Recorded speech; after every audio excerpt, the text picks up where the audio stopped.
Pihak Dodi Sudrajat melayangkan somasi kepada besannya, Faisal.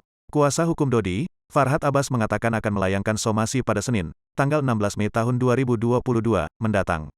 Kurang lebih 3 hari ini ya, Senin, tutur Farhad, dikutip dari YouTube Intens Investigasi, Sabtu, tanggal 14 Mei tahun 2022. Dodi pun menyerahkan sepenuhnya kepada Farhad terkait somasi tersebut. Untuk somasi serahkan pada kuasa hukum saya, Bang Farhad. Jadi beliau bilang Senin ya, kita tunggu aja hari Senin, ucap Dodi.